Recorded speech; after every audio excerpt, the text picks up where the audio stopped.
Welcome to the acclaimed podcast, The Deep Dive, featuring your esteemed hosts, Andy Monitor and Drew Dinzik, powered by BetSperts. Welcome to The Deep Dive. AFC North, we get to talk some Ravens, we get to talk some Bengals, and honestly, the way that we started out, I feel like for the Steelers and Browns has just kind of continued to build in my enthusiasm for really all of these teams. Like all four of these teams are good. And honestly, like we'll get to it when we see the Ravens schedule, and then we'll put an exclamation point on it when we get to the Bengals schedule. But I think three of these teams are going to the playoffs. Yeah, it's tricky, and it's funny too. Like, how can you like all four teams? Well, I do, so I'm sorry if you don't pick a couple you don't like. Such is life, and it's funny too. Somebody put out a full season estimate prognostication of every team's record and all the standings, and it's just one of those things to put out there and get a bunch of engagement. It worked, but. I don't hate people being like, oh, I think the Bears are a lot better than that, or I don't think the Bengals are that good. But one guy's comment I've not been able to get out of my head for like 2 days. In these records, it had the Vikings, like three of the teams in the NFC North tied at 7-10. And he's like basically saying like, well, that couldn't even happen. Like the three teams, and then he used like online air quotes, are tied at 7-10. And I'm sure it happened last year. There were 3 7-10 teams in the NFC South last year. In the NFC South.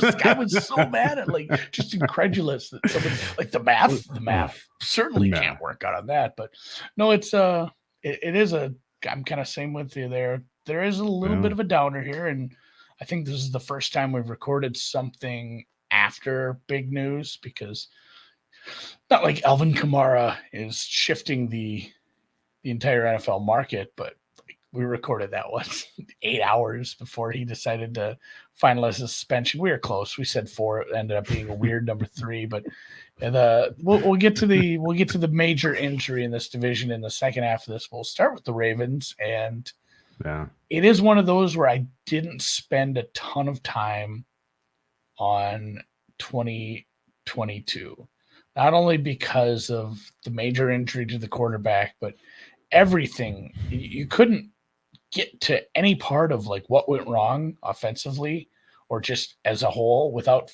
just stumbling completely back to no wide receivers. Like everything kind of led to that one path. And the fact that we've gone and changed offensive coordinators and brought in a bunch of pieces to add to that wide receiver room, it makes it hard to use a lot of to make 22 very useful, I guess. We know we're going to see quite a bit of changes as far as what the offense will look like based on the OC and the personnel changes, but hopefully the thing that remains the same is that there's a lot of liveliness in the quarterback, and I don't think that's just something that goes away. A lot of that had to do with scheme, personnel, and situation and injury. Like, I guess that's the main driver in this whole thing is like, we think Lamar can, maybe the season and he could put up those exact same numbers, not win MVP. Because we've seen him do it. There's so many other good quarterbacks. He might end up third in the voting if he puts up the same year. But like we're sure he's capable of doing that again, correct? You're talking about his 2019 season? Yeah. That was the best single season by any player in the NFL in history. If he does that again, he's getting MVP. True, that was like 4 years ago. It wasn't that good anymore. Like Mahomes is putting up 6,000 this year. He got 17 games, guy. Dude, let's go look back, man. It was good. He only had 31,000 yards passing, 31,000 touchdowns, 3,100. Excuse me, 3,100 yards passing, 36 touchdowns, 6 picks. Just not that many passing yards. He ran for I know that was the real. And then he ran for 1,200 yards. This might have been was this the first season that any quarterback broke 1,000? I think it might have been an absolutely insane 6.9 yards per attempt on the ground and 7 touchdowns. Can you imagine if the guy who used to snap the ball every time can average 7 yards a carry on the ground on top of anything possible, through the air. That was a special season. The win-loss, even just exclamation point on it. The way they got better and better and better, and like that. You remember, like they beat the Rams like 52-7 back when the Rams were a good competitive team, and they just absolutely embarrassed them. That was a cool team. Jalen Hurts went like 35 with 750 rushing. He had like 13 rushing touchdowns. I mean, it's not as eye-popping as it once was because we've had it a couple times now. I agree. It was not the 36-6 is the most stunning part of that whole thing. Like just not having more rushing touchdowns throughout the entirety of the team was something, and the scores they're putting up. But back to it. We think we can get back to that level. Yeah. I mean, if we're not far enough removed from MVP with a bullet Lamar that is not in the range of outcomes this year for sure. And I guess we, to start off the pod, let's do a little Lamar, soliloquy here. I guess I don't want to only talk about him. We'll just do a little Lamar duologue. The arc of his first 5 years with the Ravens was really wild. They trade back into the first round to draft him. Last pick in the first round. They had previously taken a tight end who's no longer with the team. I think Hayden Hurst was their first pick in that draft, and then they traded back in to get Lamar Jackson. This was what everybody was like, geeking on themselves about. The Ravens are so smart. They got the 5th-year option by trading back in the first round. Blah, blah, blah. Okay, Lamar's contemporaries. And remember, even a couple, several months before that, I mean, we're at a point where a lot of franchises and a lot of leadership groups in those franchises didn't even believe he was a quarterback. Yeah. Oh, yeah. They were basically draft nicks and talking heads. Oh, yeah. He basically didn't run the 40-yard dash at the combine because he didn't want to. Like, basically, I'm going to do too good and somebody's going to draft me and try to turn me into a wide receiver. Yeah, you're right. He's incredibly fast. So, and it was Ozzy's last first-round pick before. And it was I thought he deserved more sincere consideration for rookie of the year, his rookie year, because he came into a very mediocre Ravens team and took over. Off the top of my head, he won every game but one down the stretch. Single-handedly kind of pulled that Ravens squad into AFC North championship status. Got them a playoff game, and the Chargers, but just utterly blanked them in the playoffs. And it was like, okay, whatever. Guy's a rookie. He did something awesome. Like, very excited to see what comes next. The next year in the preseason, they had specific packages installed. They were getting him warmed up in the week 2, week 3 of the preseason, as the Ravens want to do. If you didn't already know, the Ravens try very hard in the preseason, haven't lost since 2015. If this is the first time you're hearing this, then you're not listening to any NFL content, because I've heard this an awful lot of the time. But just the kind of highlight reel stuff you saw in the preseason was like, oh shit, here we go. Like, this has the potential to be something very different than we've seen from quarterback play since, the likes of Michael Vick. And, at the time, the quarterback archetype was Peyton Manning and Tom Brady and Drew Brees and Aaron Rodgers. And this guy was doing stuff that you couldn't even believe with the football in his hands, in addition to passing. So that was exciting. I remember he was 50-1 to win MVP in the offseason that year. And boy, did he deliver every which way possible. Right out of the gate, lit the league on fire. And carried that through to a 1 seed. And do you remember that first game? Yeah. Oh yeah. It was just like we were. It was against the miserable. Were you out in Vegas? Right? It was against the miserable Dolphins, I think. Yeah, I was. It was at the Superbook. Somebody prop swap bought the MVP. My boss, Reed. Reed did. That's the last bet he's right. won. Because he was just gonna be like, he was gonna re-prop swap it and sell it, but halfway through the season it's like, oh fuck, this kid can win. And he got 38-1 or something on a prop swap ticket he bought. Yeah. Ended up cashing in big. But yeah, that was an absolute bloodbath. Like that game just kept getting worse for the other team. Amazing. Yeah, it was the Dolphins. It was the shitty Dolphins. So he had perfect synergy with Greg Roman, what they were trying to do. They didn't have great receivers, but it didn't matter. He absolutely was vibing with Mark Andrews. The running attack that supplemented what he was doing on the ground was solid. The offensive line had they had one future Hall of Famer, Marshall Yanda, and a guy who was playing at an all-pro level, and Ronnie Stanley. So they were a very clear top 5 unit. The protection was sick. And they absolutely no-showed again in the playoffs against the Titans in a way that had a lot of the doubters, all the people that just couldn't wait to get their Lamar's overrated takes off their chest, just came out of the woodwork. And like from that moment forward, I've been a little bit of a Lamar defender. And I felt like I positioned myself on the wall. I wanted to give him. The Titans a lot of credit for that win. Like they put together masterful game plan. And they made him try to throw against a defense that was kind of made him throw into specific parts of the field that they knew he was not, he had not shown proficiency yet. Yeah, they did a great job. And there was like 3 or 4 fourth downs that we could have flipped that game, but on paper it was just another loss, and the adjustments weren't great in game from the Harbaugh and the Ravens. Yeah, and by the way, the Ravens defense got pushed around by Derrick Henry. They just got run over, like couldn't get off the field.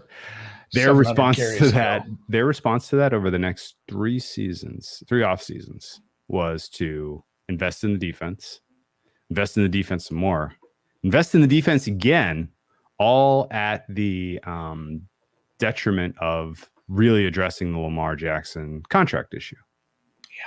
They were like all 3 of those next 3 seasons, I believe the split between offensive and defensive spending was like 60-40. It was completely out of whack with what the rest of the league was doing. And, you saw Marshall Yanda retire. You saw Ronnie Stanley get into the part of his career where he was, just kind of befuddled by injuries.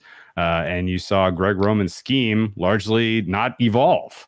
And so the offense really dried on the vine heading into last season, where, the other, Lamar's contemporaries in my mind, in terms of timeline, were Josh Allen and Patrick Mahomes. Like that's kind of, those 3 guys kind of came along and took the league by storm at the same time, ultimately. And you can't really put Joe Burrow and Hurts in that conversation at all.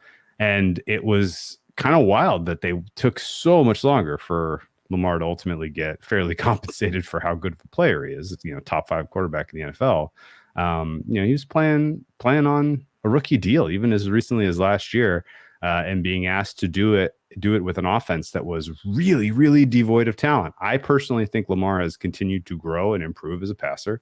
I personally think he came into last season with a specific, kind of physical. He tried to upgrade physically to, avoid some of the injuries and some of the illness, issues that were, holding him back from an availability standpoint. And, I think the depth chart for last year's Ravens offense was Lamar and a bunch of nobodies.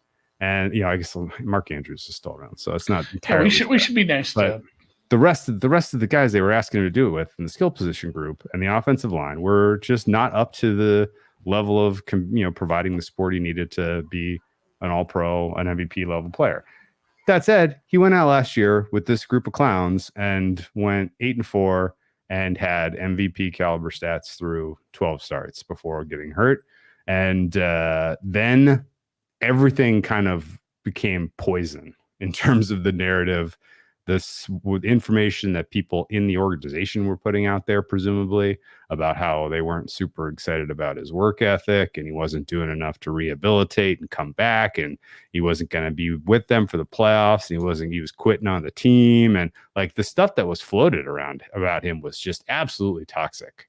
Hated reading it as a Lamar stan, and was pretty sympathetic to him not taking the playoff start for this team last year, considering what they had kind of set him up to, to not succeed to the degree that they weren't going to have to pay him what he was worth relative to his contemporaries. And it felt like kind of lousy management as far as an organization goes. And it's kind of given me just a bad taste in my mouth about the Ravens organization in general, short of them ultimately getting a deal done. And if you want to point at Lamar specifically and the fact that he didn't have representation, and that was part of the problem, and there was like league-wide collusion, and there was, agent collusion, and some of this stories might not have even come from the Ravens. Yeah, there was a lot of cloak and dagger shit going on. I get it. But it still sucked that you had this guy who was pretty clearly year in, year out, top 5 choice for MVP in the NFL, and he was getting paid much, much less than his contemporaries while operating at the position that put him at great risk of getting injured. So I'm glad that's all settled. Yeah, I'm glad they paid him. I really do want to blame him more because not having an agent, I think that did just make the process harder than it needed to be. That said, I don't want to let the organization off the hook because like you said, some of the stuff they were doing the previous year, it felt like this is strategic. This is trying to get this contract, which, I mean, if you're trying to do what's best for the overall franchise and stuff, paying him a little less wouldn't hurt if you can still keep him because you can use that money elsewhere. Glad it got done. Glad we moved on. Yes, he was very good when he played last year. There were some issues outside of honestly, if it wasn't his injury and just the wide receiver room, on paper, pretty decent team. They lost some of the highlight spots. And I know Justin Houston isn't like a long-term answer for anybody, but it hurts. It hurts to lose that. And at the same time, I guess I'm glad they finally said, hey, we're gonna get receivers for our, high-end quarterback. Like, I guess I just didn't quite understand if it truly was hey, he can't have a good year this year. Like, let's not get any wide receivers. It felt like that. I don't know if that was the. It felt like the dumbest thing. Yeah, just one of the dumbest things I've seen in quite a while. So, I'm happy that I'm not sure what Beckham has left in the tank, but he's not that old, and he can certainly play into Lamar's strengths. Lamar's not this perfect deep ball thrower. Like, you want to beat people intermediate, beat some zones, get some separation with some savvy vets. I guess, get Beckham, get what is the other one? Aguilar, and then draft one, Zay Flowers, nice little pickup there, and then maybe Bateman's healthy, and it's like boom, this wide receiver room jumps from 30. Bears versus Ravens last year, wide receiver rooms. Versus Bears Houston. Bears was worse. Bears was the worst, I think. Yeah, but bottom 3, bottom 5 wide receiver room, 2 maybe above average. Yeah. And bringing an offensive coordinator that got. Yeah. I mean, now he has to work with a younger quarterback. Just going to be able to just fundamentally, we'll get there in a bit, but just being able to do something different is exciting. Okay. I just got to get, I know this is a Ravens preview pod, and I'm not going to belabor this anymore, but I got to get one thing off my chest. I'm glad he got compensated, but the path to get here was just completely unnecessary. Like, the fact that the owners get the piece of the pie that they do for the NFL revenue and not the guys who you most want to watch on a given Sunday is insane.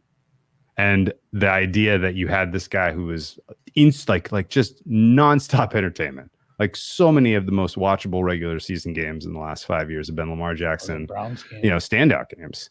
And the fact that the guy who is providing the single most value to this, to this enterprise is getting, unfair compensation, is getting treated like this, just felt wrong in every single way. And so I'm very glad it got resolved. If he doesn't ultimately live up to what they paid him, we can revisit this in a couple of years, but honestly, they're paying him for past performance to a degree, and that past performance was some of the most exciting and outstanding NFL that I've watched in my lifetime. So I appreciate it all. I'm glad they got him some new offensive pieces. I'm glad they have a new offensive coordinator in there. I will always root for their success outside of my own betting interests because, in general, the entertainment he's brought to me as an NFL fan has been, second to maybe only Pat Mahomes over the last, handful of years. So love Lamar, love the Ravens for finally getting this done, but critical of the overall system, which just really did not, this is like the opposite of the Jalen Hurts feelings, right? Like, Jalen Hurts proved he could do it last year, and they paid him, and we all move on. Like that, thank you. Like, thank you for not making this like he has to take a step backwards this year because last year was so good, and now we're gonna have a whole big fight about what he's actually worth. Like, that's not part of the fun of being an NFL fan, not at all. And so I'm very glad that we got that resolved, and it's not going to be another one of these. The Ravens should have been cheap assholes. They should have just given him $1 more than Josh Allen when he signed his contract, and we all could have moved on.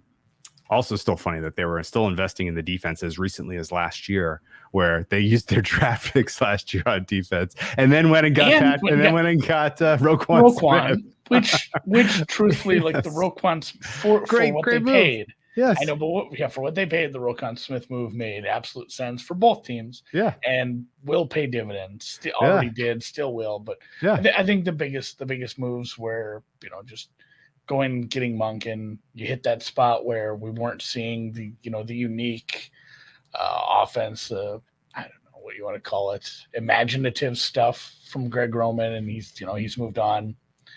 And you bring in a guy who's done it a bunch of different ways.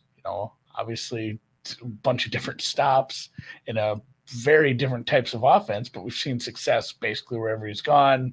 And I'm kind of excited to see what they put together, especially with some of the stuff, camp bullshit. You gotta put the camp stuff kind of, that like somebody on the Packers said Jordan Love, what was it?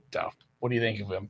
First round Hall of Famer. Like there's a lot of just goofing around. There's a lot of hyperbole. There's a lot of like, oh my God, this is gonna be, you haven't seen anything like this before. But when you bring in all these new wide receivers to a room that really didn't have much, and you bring in, the architect of a very fun offense the last couple of years, obviously doing it a completely different way with the completely different quarterback, but I'm kind of buying into, like, I'm excited. I would not be surprised if we saw, a lot more. Like, God, where was it? I read this.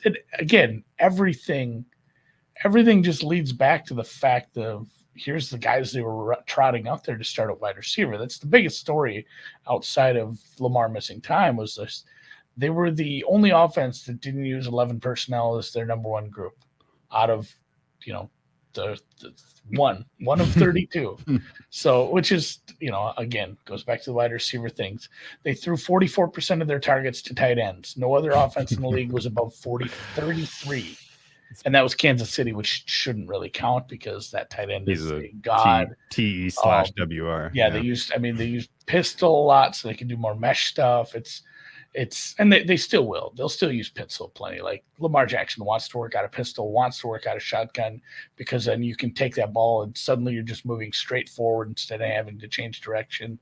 You can do a lot of stuff with the run there too. But it's just like all these stats. It's from the Football Outsiders Almanac. There, some of those I just read. Like everything I read is like, oh, because you didn't have wide receivers. Oh, because the wide receivers sucked. What else were you gonna do? Yeah, why would you run 11 personnel when you don't know the name of the guy who's your wide receiver? Yeah. But so that's where I am hopeful things are fixed. Offseason grades, because you got the deal done, you got wide receivers, and you got a new OC, and you retained what I believe to be is a good DC, because those numbers. They jive pretty well as far as what they had to put up with, who they put on the field, and what they could do from a coverage standpoint. So I'm kind of sold on him, and everything I've read was pretty high on him as well. And it also basically said like he's really good at what's working in today's NFL is disguising coverages as pressure, disguising pressure as coverage, causing offenses to run into the wrong part of your defense and moving a lot of pieces around. So I think you might have the whole package put together, because if you have your coaching staff figured out, especially down to the coordinator level, and an MVP candidate quarterback, you basically just have to be middle of the pack defense and have somebody to throw it to. Yeah, I agree with all that. So the defensive coordinator point is it's worth kind of digging in on a little. They started off the season last year and couldn't hold a lead to save their lives. No.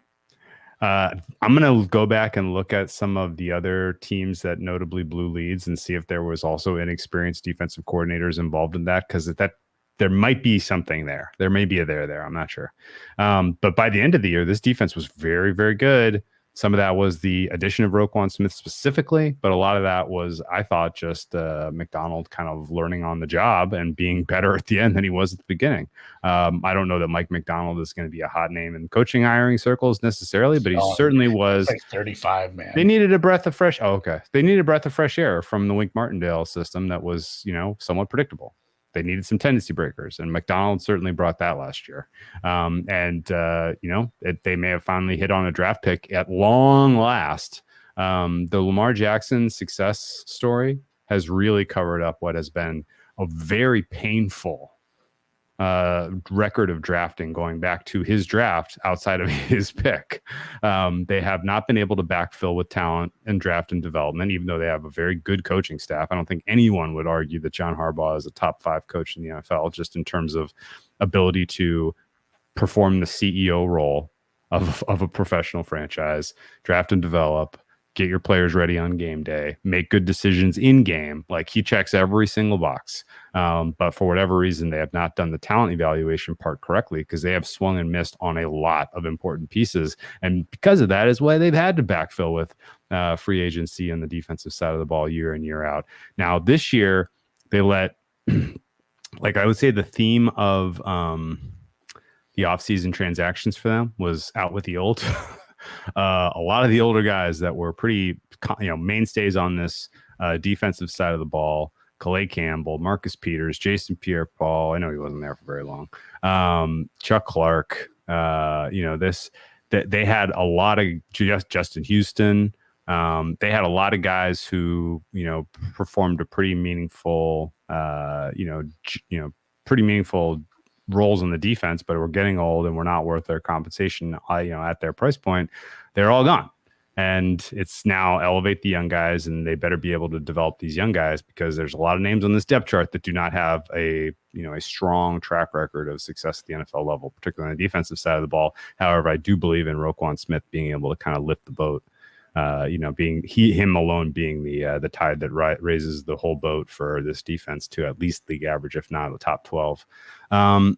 Overall, and that's too, like, you saw not only him, but some of the younger players, some of the inexperienced players. They drafted the Notre Dame safety, and he looked very bad. Like, he was, Kyle Hamilton. I bet if you went back and looked at like a time-stamped first 6 weeks, his safety grades were really, but when they brought in Roquan, that definitely did change how McDonald was able to use a few of those guys. Yeah. And I think he did. Yeah. Probably you saw his growth, and you saw a big change in how the defense played after they got Roquan. And yeah, if that can continue up, which the worry is, and I'd like to see where you have their pass rushing grades, because it's not good. There's like, the defense can be okay without a dominating edge rusher. You can have a middle of the pack or above average defense, but it's harder. It's a lot harder, because again, you're asking some secondary pieces that maybe aren't experienced or good to do a lot when you don't have a strong pass rush. So if some of these names that are up front now that we haven't seen a lot of, whether it's just because they haven't been called into action or they're young, if one of those guys is able to step up a little and backfill Justin Houston, then you have pretty good upside in this defense. But it's hard to say, like, oh yeah, the guy with all the O's, Odafiola, like Odafiola, yeah. Are you just suddenly going to take a big step forward because he's not there, Justin Houston, and like, I don't know. The pass rush is worrisome, obviously. So I'm not super bullish on like this defense being good. I think if what we saw was truly growth from McDonald and the addition of some of the pieces, and now he gets a full camp again to keep and build on that vision, it's above average. So okay, the upside here is, top 12 defense, top 5 offense. So why are we doing them second on first on a Wednesday? Good, fair question. Okay, so I agree with all your takes, basically. There are still some very fragile parts of this unit overall. I agree also, like, just just factually getting the deal done to keep Lamar and not like literally setting your franchise back 5 years was enough to put you in A- B+ territory. And then I'm fine with the guys you let walk. I'm not super like thrilled with the guys you brought in outside of the investments you made at the wide receiver position. And I still have some questions still about those guys, if we're being honest. But overall, I'm fine giving you an A-. You have the number one linebacking group by my ratings in the NFL, largely because of Roquan Smith. Your pass rush, however, is 29th in the NFL. All of these guys are unproven entities. But my numbers are biased by the fact that don't have a ton of tape, don't have a ton of reason to believe these guys are good, and they could entirely produce, above replacement level value over the balance of the season and get them into the middle of the pack. Your DBs are good. Marlon Humphrey, solid grade on Marlon Humphrey. He's one of the better defensive backs in the league. And I thought at times last year, like, this guy doesn't have the speed to hang with these the Jamar Chases of the world anymore. He's getting beat up by Diggs and Chase. Like, if you have speed, you can beat this defense. He held his own throughout the last half of the season. And in fact, the Ravens defense overall figured out a couple things about the Bengals, including a way to hold that team to 17 points in the playoff game, with 24 points in the playoff game, with 7 of those coming from a fumble 6 at the goal line, which was probably one of the wildest ways to end your season. Good point here from Mr. McDonald. If the offense does improve like we think, it could be a great over team. Lack of a pass rush could keep other teams in the game. Yeah, but like I said, I don't see the defense becoming elite anytime soon. And if you lack a pass rush and a team is in comeback mode and you cannot create pressures, it's going to be an issue for keeping these leads, which is annoying since that was something that bit them obviously early in the season last year, and then we didn't get to see the true second half of the season with the Lamar injury. So, what's your grade then on the moves? I give him an A-. You come into this season with the 13th best defense in the NFL, second best in your division. You come into this season with the 14th best offense in the NFL, third best in your division. But I think I'm holding you back a bit because I have some questions about some of the skill position players. I don't know. Realistically, I don't know what Odell Beckham Jr. has left. There's been smart people connected to the organization who have said that by mid to end of the season, Zay Flowers is going to be wide receiver 1 here. We could get to a place where even with the new OC, it's same as it always is in Baltimore, where we're like Lamar to Mark Jackson, Lamar to Mark Andrews, Lamar to Mark Andrews, Lamar on his own, Lamar, just putting up the highlight plays and carrying things like that. That's entirely plausible in my mind. But I am excited to see what Zay Flowers can bring. He looks decent. Rashad Bateman obviously did not get anywhere near enough time with the starting unit to be a guy that you expect to step forward, but who the hell knows? And Odell Beckham Jr., year plus removed from football. Fingers crossed he can stay and contribute, but I don't know that I love trying to feature him as wide receiver 1 anymore. That said, it still is an upgrade. You can't really deny that. Depth fine too. Yeah, Devin Duvernay, I don't mind him as your best wide receiver of the reserves. The problem is when he's your wide receiver 1. When he was your 1 and your 2. And Bateman was very good. There's a couple Minnesota receivers that had some good years. A couple years back, one went down to Tampa, I believe, and Bateman was like a legit problem in the Big Ten. He just hasn't been healthy. Yeah. So it'll be interesting because you got 2 guys with some young receivers because he's still young with him and Flowers. Dude, was he the one that just absolutely flamed the organizational medical staff? You remember this? God, that sounds right. You remember when the team report cards came out?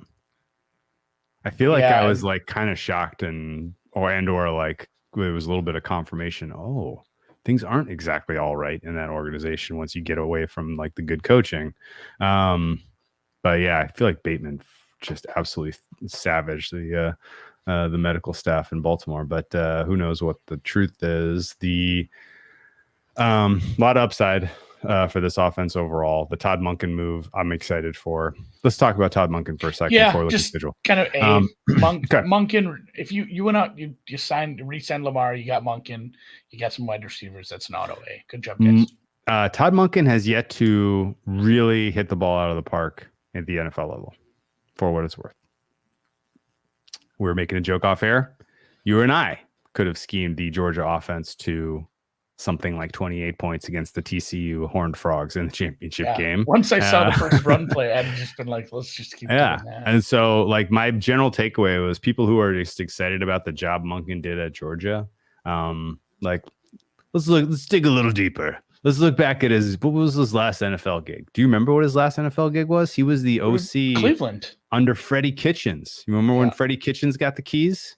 I know. So I dug in a little on Monken today. Okay. And it's like, man, how much stock am I able to put into this Freddie Kitchen era? Like, I just looked at it and like shit was kind of a mess. So so this is what I remember. I remember he effectively like kind of quit on the job because Kitchens was like, he realized he was so beleaguered as a head coach that he like took over play calling duties, and Monken was like, what did you hire me for, man?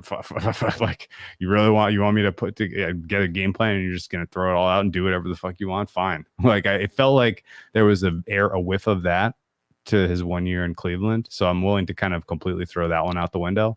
The Tampa years are interesting though, because he clearly took the passing offense centered around Jameis Winston and made them better every year. The 3 years he was there, those guys marched better, bang. And I think that actually, when he left Tampa, I think it must have been a regime change that he walked out the door and went to Cleveland. Like, I remember being excited for him. So that last Tampa year was bad. That was a Fitzpatrick year. Right? Okay. It was just it was Dirk Cutter.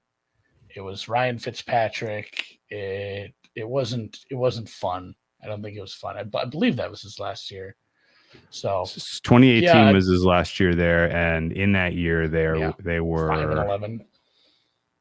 5-11. In terms of passing offense, they were number 1 in the NFL in passing yards, number 3 in passing touchdowns, number 2 in net yards per attempt. I think there was a regime change, but I don't think you can realistically criticize what Monken was doing. This is all that was the move from far back in the memory. From Cutter to Arians. Yeah. Okay. So Bruce Arians came in, and I think it was kind of just a house cleaning that you brought in Leftwich to be coordinator at that point. That's when you brought in Todd Bowles. Yeah. Yeah, that sounds right. Yeah. So I guess ultimately, like, Monken, he definitely has never had these, a piece like Lamar Jackson to work with. So very, very excited to see what he ultimately brings to the table here. I'm expecting something a little bit aggressive from him, considering where Lamar Jackson has been able to thrive with his downfield pass, particularly last year early on. Like, that's exciting to pair with whatever else they can generate offensively, but there's going to be some tendency breakers. There's going to be some surprise. And I think early in the season, this offense is going to be able to get comfortably into the high 20s, low 30s, if not better, depending on game state. But they are probably an early in the season, at least, an overish team because of the pass rush question mark. Let's look at the schedule and figure out which games we're going to play the over in, because it's not going to be week 1 against the Texans. I can tell you that much. That total looks exactly right to me. I was worried Matt was asleep. Producer Dan is off. He's on his honeymoon, guys. So ooh. Matt is running things. He's more than look how fast it came up though. He's fully really good. Ready to go. That was really good. There's a bunch of wins here, and it's because they're a good team, and it's not actually that tough of a schedule. You still do have to play your divisional foes, and you do get San Francisco and Cincy, but no KC, no Buffalo. You do get the really kind of maybe one of the most fucked things as far as schedules go is the back-to-back-to-back, with the back-to-back-to-back being across the ocean.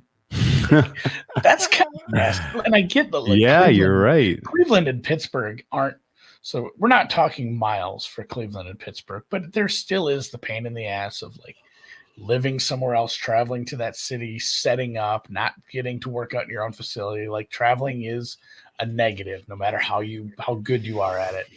But not playing at home for those 3 weeks, and then the third one being an international game at Tennessee. which at least one of your road games isn't a true road game if you want to look a little silver lining. But man, I would be, if I'm Baltimore, I'm so much more worried about the first two games and the third one's like, I have a bad feeling. I have a bad feeling that there's a minor no-show for this Tennessee game, and maybe it's not to the tune of losing, but if they're a good team and suddenly they're favored by a touchdown there, I'm tempted to pre-plan on looking at Tennessee there and my motivational spot. No, my bad vibes are 10-22 versus Detroit. Coming off that 3-3. Coming off not having the bye then too. Coming off 3 with the Widowmaker of international travel. 3 in a row on the road. Now you're at home with Detroit. By the way, your pass rush is up against an elite offensive line, so you're not generating pressure.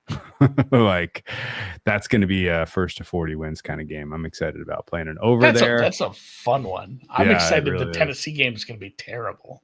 It could be. Okay. At least it's at 8. It's at 8 a.m. for me. I get up in the morning, watch football. I think the schedule ultimately though is well sequenced for them to get off to a good start first half of the year. 8-4 again to start the season for me looks entirely plausible. The bellwether game, which we're now integrating to every single schedule analysis that we decided last pod. The bellwether game for me is actually going to be a bellwether half. It's going to be the second half of Cincy versus Baltimore. I want to know what Lou Anarumo decides to do to adjust to your offense at halftime of that game. Because if he comes out with adjustments and gives you a difficult time, Cincinnati's coming back on you.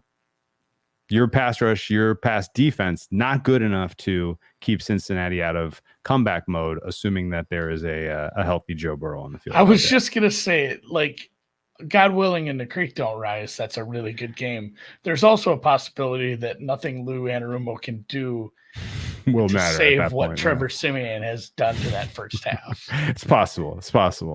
Let's assume that Joe Burrow ultimately this is a bunch of hot air, and Drew, we don't know. There is the bad travel stretch, but they're not against. Two of them are divisional. One of them is, theoretically the worst team in your division. But if that Cincinnati game is Trevor Siemian, what's your flip flop there? Probably that's Baltimore minus 3. Yeah, it's probably a 6. So suddenly, like, if you can handle that road trip and you're last undefeated, you're heading into that second Cincy game, 8-1, 9. Like there's something about the beginning of the schedule that's pretty easy, and then if you coupled it with the Trevor Siemian game, this is comeback mode for these birds is suddenly very plausible this year. It is, even with that Cincy game is winnable no matter what. Yeah, it's a divisional game. You play them tough. Yeah. Like we joke about that. All these divisional games are set at a field goal or less. It's just how it works in this division all the time. Yes, I would agree with you. Did you cover versus Cincy? You beat them outright, 19-17 last year, and then the game, week 18 was a throwaway, and then you did not. You covered the close probably because that thing got steamed once Lamar was confirmed out. But you got your defense was very competitive against Cincinnati this last season, which was a stark difference from the previous season where your defense got abused. I will say that it is unusual schedule quirk for a team to have all 3 of their divisional road games out of the way by week 5. Finito. Yeah. you are no longer traveling in division on the road. Like the ones that you kind of maybe double circle on your calendar, like we better freaking show up that day. Like, you got them all out of the way early. They're all out of the gate. Yeah, they're all out of the gate. And if you've put together an offense and they have, teams haven't had time to properly adjust to this new look offense. Yeah. I'd rather have that against all these divisional foes. Get rid of these road games. If you go 2 out of 3 on the road in your division, and then obviously take care of business with Houston, Indy, Tennessee, Arizona, some of these easier teams. God, this team could get off to such a good start. Yeah, there's so many unknowns with the pass rush and just everything on the offense in general. But it's crazy how rosy we are on all 4 teams. We're giving all these teams like 12 off. Let's hold our breath for a second on that. Okay, so the Tennessee game, which you brought up, which is in London, that's probably one of the better underlooks on their schedule. Your pass rush is all of a sudden going to look good against that O-line. Oh my God. And Tennessee is a passing funnel. They're going to have the answers for your run game. And oh, by the way, Mike Vrabel has been known to coordinate a good defense against the Baltimore Ravens and Lamar Jackson. So it is that's an interesting just general game. And I agree with you that coming off the physicality of a pit game on the road, like yuck. That you're right. That's just a dreadful situational spot. That game feels like 20-17 to me. And hopefully there's enough high scoring contests early in their season here that, that one opens up in the 45-47 range. We'll see. Baltimore, Detroit then would be a beautiful comeback to the over. Like I've already kind of decided I'm going to bet Baltimore under week 6, Baltimore over week 7, almost independent of price, just because of the way these are sequenced. Love getting Arizona before you get Kyler Murray back. You don't have to travel out to Seattle, whereas I think both Cleveland and Pittsburgh had to make trips to Seattle. You do have to go out to LA for the Chargers, but not the Rams. You do have to go to San Francisco. You didn't ask to stack your at Arizona, at Chargers, or at San Francisco. So unfortunately, for whatever reason, you didn't want the double trip. Forget what we were calling that one, but the mini camp. The mini camp trip. A week away to get your guys on the right page and avoid the extra fatigue of flying. Really good, again, like an AFC schedule, 3rd in a row that is pretty favorable. And I think double-digit wins is expected. I think an injury to Lamar Jackson probably is the only thing that keeps me from feeling like 10 is their floor. And even the injury to Lamar Jackson, they've been able to backfill well enough to keep their head above water. So it's tough to really say that these guys aren't an alt over type of bet. And the divisional games, which are all coin flips, are going to determine this between the, these relatively evenly matched teams, I think.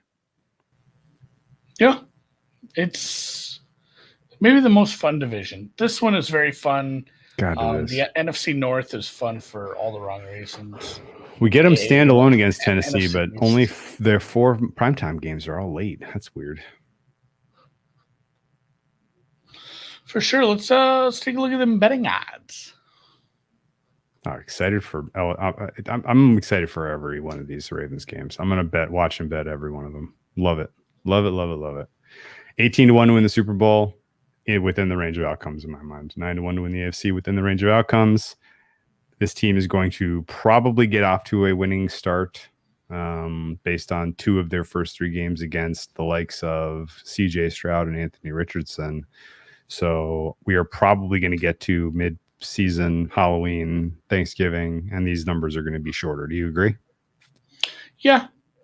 It is an easy first half of the schedule, especially if they get things done. I mean, the position you put yourself in just from if you run the numbers and look at the remaining win probabilities and what you've done against your division already, if you get off a good start against the division as well, just everything goes up by so much because it's the probability of getting a 1, 2, 3 seed, having some home games, maybe you've gotten these stinkers out of the way a little. It's not like Lamar Jackson's new to the playoffs. So that was exactly where I was going to go. Did you know that I was going to ask you that?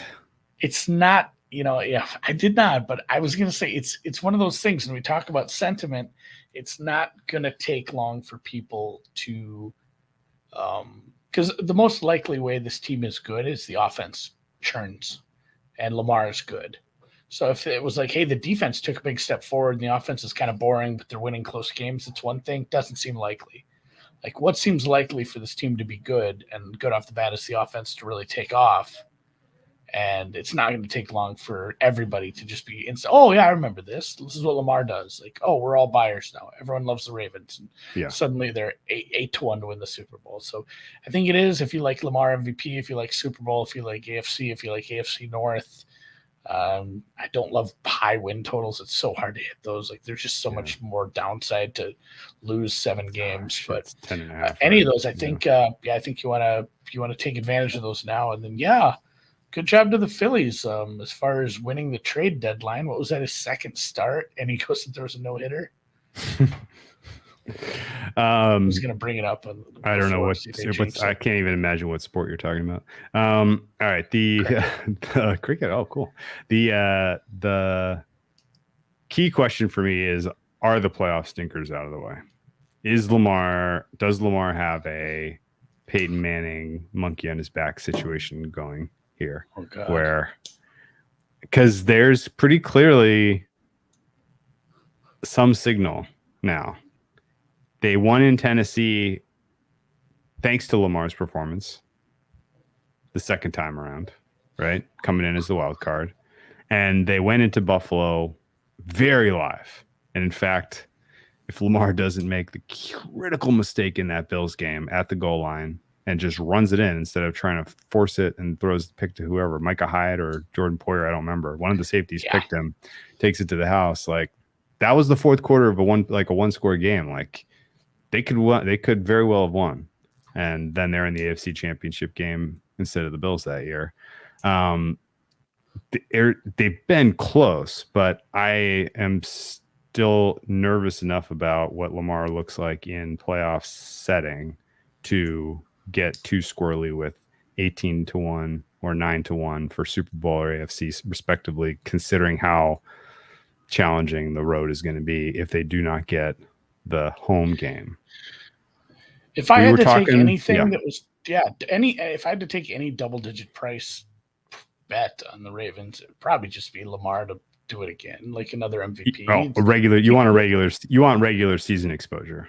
Yeah, I want regular season, like I would take some AFC North, and then I would take a smaller bet on Lamar MVP, because I think there's some still. It's like 15. Like, he's enough to get into the discussion and let you maybe work on it later if you need to come back on the other side if it turns into a 2-man race down the stretch. So I don't hate that one at all. Yeah, because like part of my exception to these prices are, we talked about Cleveland Monday, and they were double the price for Super Bowl and AFC.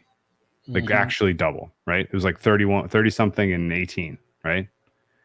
And I don't think that it's twice as likely that the Ravens win the AFC North than the Browns.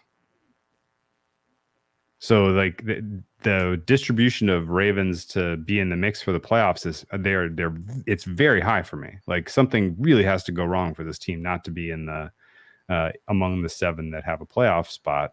But it's pretty heavily biased for me that they're a wild card team, just because the division is so competitive. Is that checking out? Yeah, I guess. What's the angle? What's the bet then? Regular season only. I'm just trying to say, like, I'm just trying to say, by game. Yeah, I mean, and even then, like, Ravens winning 3 games in a row on the road in the playoffs against the likes of the Bills and the Chiefs and whoever. Bengals. That's tough. It's tough. And then Showtime has a good question. What about Offensive Player of the Year? Great question by Showtime. Okay. I think, man, I don't have hot takes, but I think if Tua plays 17 games, I don't understand how Tyreek doesn't have like 2,000 yards if he's healthy too. Like, the price just isn't there for me to get excited about it. But Tyreek, Offensive Player of the Year, it seems like a super hard banger, because I think he would have he had sick numbers. He had to play with pretty shitty quarterback play for chunks of the season. And we get to see year 2. So I think there's a stopper just at the front of the pack there, but depending on the number, that's not a bad look. If he does one of those years where it's like, hey, shit, Mahomes went 16-1. It's like, 5,500 yards. How do you not just give him the award again?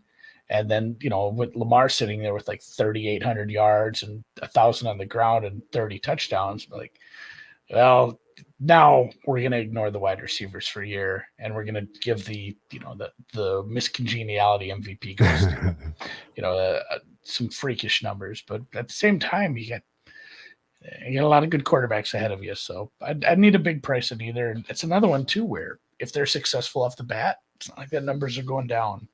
Right. It's not going to be, oh, damn, this is on the back of running and defense.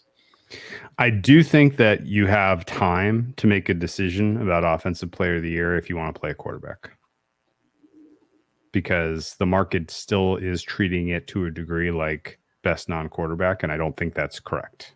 I think the quarterbacks are super duper live. After kind of giving this very careful thought, I think they're very live. And actually, even saying that I think you can wait, and even saying that everything we've talked about, I played a quarterback for offensive player of the year today, and it was not Lamar.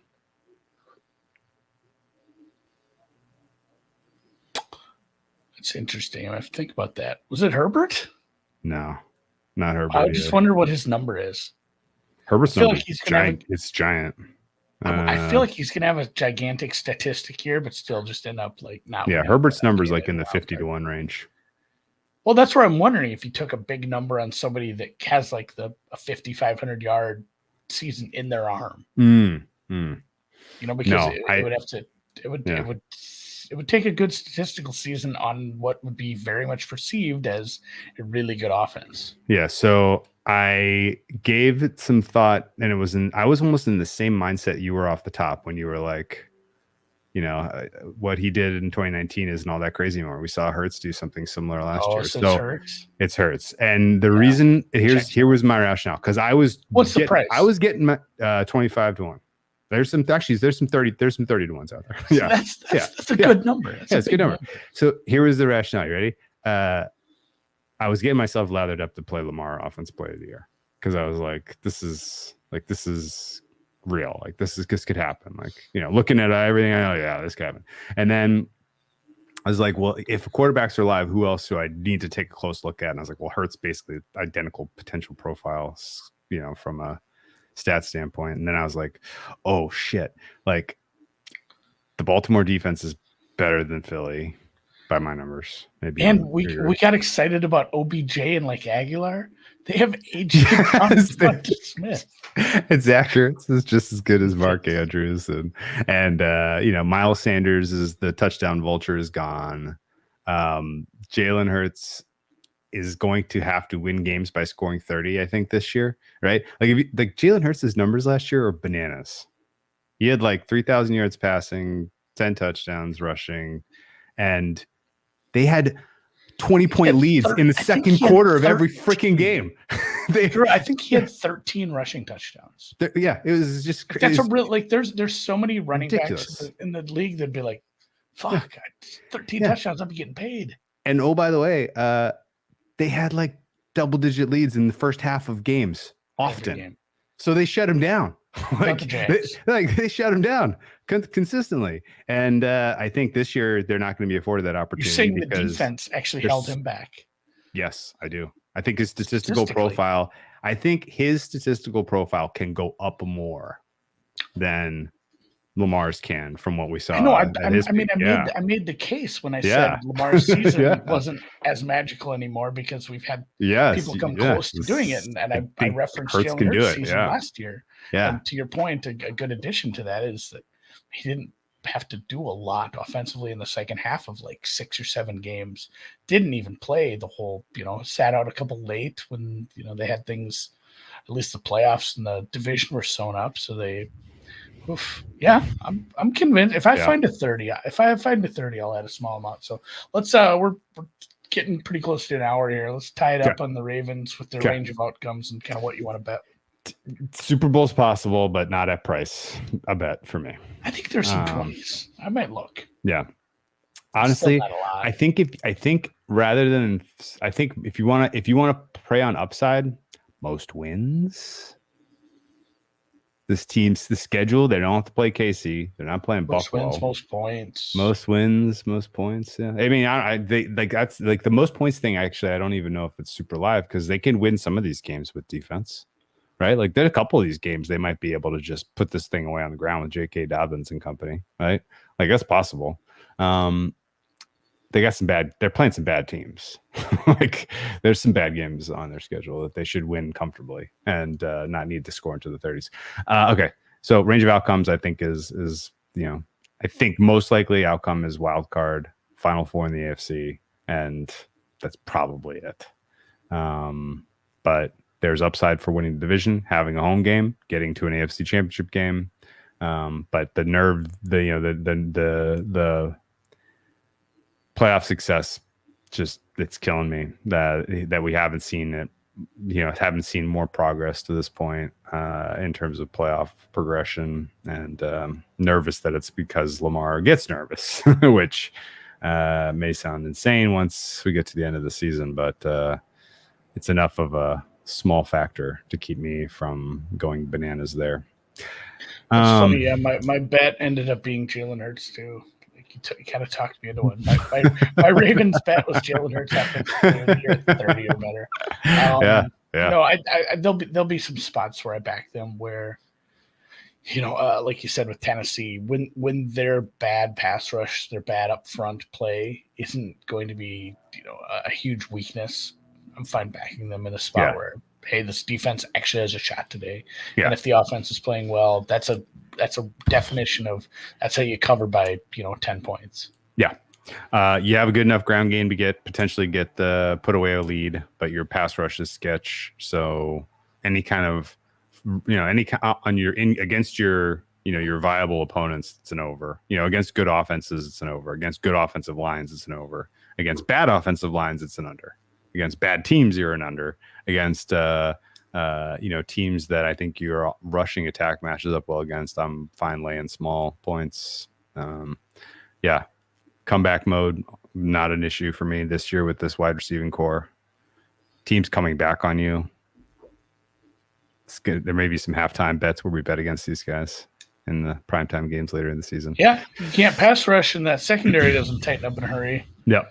Could be interesting second half overs if the offense is good and they come out to lead. Like the Ravens might be a second half over team. Yeah. So let's all I wish for the Ravens in 2023: health and well-being, and wealth and I think the rest will take care of itself. Lamar is going to perform, and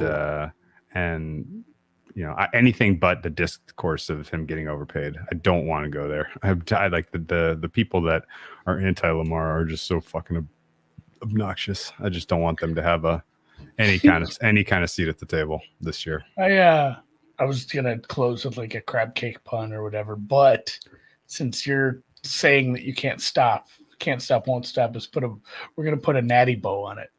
Oh, wow. Look at you. It's a Baltimore thing. Oh, look at you. I've never had one. Oh, well, it's not worth it. They're not very good. No, I'm guessing it's just like every other regional lager. I like crab cakes in football, too. Can't believe we didn't bring up crab cakes in football on crab the Baltimore cakes Ravens. Sounds so good. Like I'd kill for some. We don't get good crab cakes here in Minnesota. Where they do have those? North Carolina. Raise up. No, plenty of good ones. You'll be down there next week, I guess, right? Yeah. Right. Just as a quick mention, if you're listening to this, obviously there's a Cincinnati pod that'll come out tomorrow. If you're watching it, we're going to do it in like 5 seconds. But next week, we pre-recorded a few. And I think at the beginning of everyone, we say like, hey, we recorded this 2 weeks ago, so don't kill us if like this player got hurt. I was worried we're going to have something that comes off like really fucked up, but no one's going to top Coward after the other day. I guess I'm not so worried anymore. He took all the shine off that. So let's call it. Let's sit for a second and go to Cincy. Welcome to the deep dive. The Cincinnati Bengals are last up as they are the favorites to win the AFC North. Now, this is complicated AF, Andy. The Bengals have pretty clearly, I think, the best quarterback, if healthy, in the division. They have the best offense in the division. They have the best recent track record of success in the division, having won now back-to-back years and having made deep playoff runs in back-to-back years. However, this is sort of the quintessential team that I think you're starting to see some attrition on the roster, mostly on the defense. You're starting to see the schedule gods turn against them. Some just randomly, some just by design who you play, some sequencing decision-making in the league office. But in 2022, we came into the season with a lot of people ready to doubt the Bengals on the heels of nonsense narrative, Super Bowl hangover bullshit. This year, there's none of that. This year, there's a lot of people that think next step Bengals, not just Super Bowl appearance, but now they're going to go win it, right? There are people that have had conversations to fill dead air in the offseason months about, is Burrow the best quarterback in the NFL? I don't think those people are serious, but there have been serious people saying he's the second best quarterback, better than Josh Allen. This is, to a degree, for me, potentially one of the last times we're going to see this offensive unit together. If they succeed, it's probably the last time we're going to see them together with their current coach and OC. I would imagine the OC eventually will get attention if they do it again. And there's a lot of reasons, I think, to be doubtful of the Bengals' 2023 success matching previous year's campaigns on the basis of how difficult the AFC North is and just generally the some of the attrition on the defensive side of the ball. So this is a very, very weakly held take by me. But I think the Bengals are a slight bet against this year. Where are you on them? Yeah, and it would be more of a hot take if we didn't just get, and like I mentioned, this is the first time we get timely news right before doing a podcast preview for a team. But the quote from Zach Taylor today about his quarterback wasn't hopeful. He said, "What we're a few weeks away from when I said we were a few weeks away." Like, I don't know how it read to you, but it made it sound like they weren't super hopeful. And also this calf injury like this, it's one of those that apparently is more of a lingering thing. And, like they say that when a guy plays through an injury, like, doctors told him he can't really make it worse. It's just his pain threshold. Whereas these muscle strains like this, you can re-aggravate it, make it worse if you don't let it heal all the way. So it's kind of a tough road to hoe. At what point are you like, shit, this is really bad? Because for me, it's him missing 2 regular season games. Because at that point, you're probably 0-2 and 0-2 in the division. And you've got a lot of makeup to do at that point. And those are the, two of the other teams that would be at that point definitely, but favored to win the division. And then you're bringing him back. At least he gets kind of a soft landing. He comes back in that general games 3, 4, 5 range. But I'm hitting the panic button kind of early because there's some attrition at secondary. If you don't have your quarterback to start the season, this has just been a weird deal for him with COVID and the injuries and the appendectomy. Just never gets a preseason, never gets a normal off season. Like, that was one of the big narratives in June and July. I was like, man, Joe Burrow, this is his first time. He's going to have a regular off season to prep. This, it's so good. And it's funny too, how this team has progressed in our minds and in the mind of the market, the sentiment in general, the public, because Zach Taylor was perceived as kind of a bad coach. How he was putting things together didn't seem to quite know what he was doing. I don't know if it's just improved or if we were just dead wrong. We're wrong a lot. But the meme, and it's funny that the meme was the Penny Sewell, with Jamar Chase, and the joke was, well, your offensive line is so bad, you drafted the wide receiver, and your offensive line will be the end of you. And they overperformed. And again, I harken back to the Football Outsiders chapter their first two paragraphs are like the microcosm of that whole thing coming to a head was, and I almost should find it, but basically it was, a replacement level lineman allows Aaron Donald to blow through. Rams win the trophy 2 years ago. Bengals had the ball driving AFC title game. Replacement level lineman allows Chris Jones to sack Burrow. Game over. Chiefs would go on to win the Super Bowl. It's funny, like it wasn't this persistent thing outside of Joe Burrow did take a lot of sacks, but you were successful despite the offensive line issues. And in the end, it's still funny that it turned out to be the little tiny thing that got you at the end of those, those coin flip endings, those games against really, really good teams. And I don't think I'd trade that, though. It's not like, oh, we gotcha. You should have drafted Penny Sewell anyway. I still like the, obviously what you've gotten out of these teams the last couple of years has been amazing. And the team built, like the roster building aspect wasn't exactly how I'd have gone about it. And a lot of people were questioning it, but it came together pretty quick around the offense. And I guess, like you said, the worry is that's going to crack soon. We're going to have to start finding replacements at receiver. We need to keep improving the offensive line. And then, will Lou Anarumo be around forever? Will his adjustments and game planning continue to keep pace with the offensive minds in the league? And, you lost what? Both your – who was the other defender they lost besides the safeties? They lost both safeties. Eli Apple.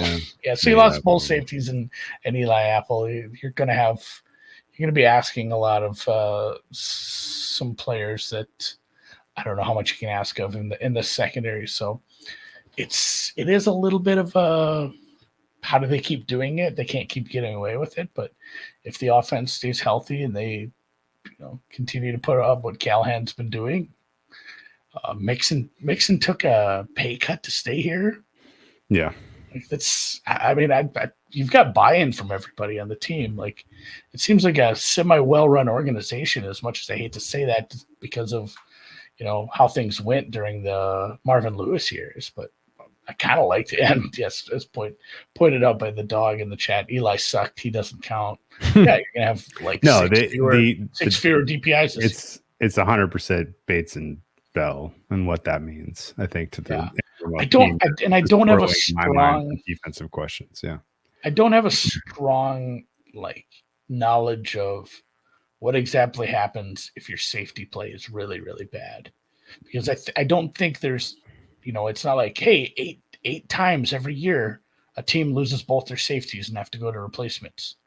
It doesn't happen all that often, and each one is so unique. And I think a lot of it comes down to is, can your corners, can your coverage linebackers, and your game plan make up for it? And then how fast can you coach up the next wave of players? And I guess I'd rather lose both safeties than both corners. Oh yeah, 100%. I mean, if you did lose Apple, but you have some continuity. You're saying if you lose the same quality two corners in the same year is much more impactful than losing the two quality of safeties. I agree with that. Yeah, but I definitely my edge. Yeah, I definitely think I don't 100% have a Lou Anarumo PhD in terms of how he does what he does. He seems to get more out of the defense year in, year out than some of the parts. He's the opposite of Joe Woods from the Browns that we gave a hard time on Monday. Big Lou is a good coach, period. Doesn't get respect for what he does to the degree that smarter people than I can tell us what it is he's doing that's so special. But very few people have been able to come up with a defense that even mildly challenges Pat Mahomes, let alone shuts him down for an entire half of an AFC Championship game. Very few people have been able to consistently develop adjustments at halftime of a game that are impactful in the outcome of those games in the second half and the regular season, week in, week out. And Lou is one of those guys. And I worry a little bit without safety availability and without elite safety play that he's going to have quite as many tools in his toolbox to get as much done.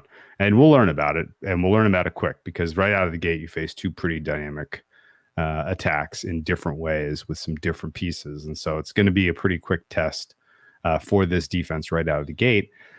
The 2022 recap, I kind of just have to say that they did start 0-2. embarrassing loss with 5 turnovers to the Steelers when you were a 7-point favorite. Embarrassing loss to Cooper Rush this following week when everyone in the universe expected you to bounce back. But then you righted the ship and you put together a stretch of 5-2 football into your bye. You beat the bad teams. You beat them. And you took care of business against the Dolphins, although that game was a little weird. Ooh, man, the Bengals had 2 primetime games last year with serious medical shit. The Tua fencing game was a primetime game against the Bengals, and the Damar Hamlin game, of course. That's just a weird circumstance, obviously. But yeah, you right the ship with the 5-2 stretch, going to your bye 5-4. We were obviously strong advocates to buy low on the Bengals at 0-2 last year. I think the best price I got was in the 3-1 range, maybe 350. 350 is plus the 350. Yeah, I had to go look because I'm like, it was a good one. Like it was a good bet. Our good buy spot from last year. And so very happy that ultimately they got there. Very funny that they got there via game cancellation. But we'll get there in a bit. Coming out of the bye was really where this team. I did look back at that.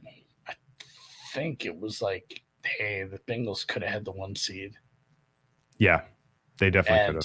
So I think they got the, obviously outside of Damar Hamlin, who had to, fight for his life and recover, they got the rawest deal out of that whole thing because the game hadn't gotten very far, but they looked good. Like they looked like they were going to be very much in that game. They were having a good game. They were favored live. Yeah, I'm sure. There's still a coin flip in my mind, but they came out of the bye week hot.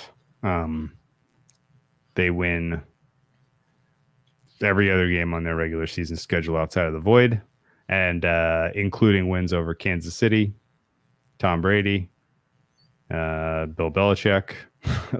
You were beating not just nobodies, but you were beating the tough opponents and covering. This was a great team to back week in, week out. For whatever reason, they just were not ever consistently rated to their expectation until things got out of control in that playoff game against Baltimore. They covered after the 0-2 start, they covered 5 in a row before they lost to the Cleveland. They didn't lose Browns. After Halloween. Yeah, the Browns game was rough. But road division game, taking a beating like that is. They covered 8 games in a row, from Carolina through the the Baltimore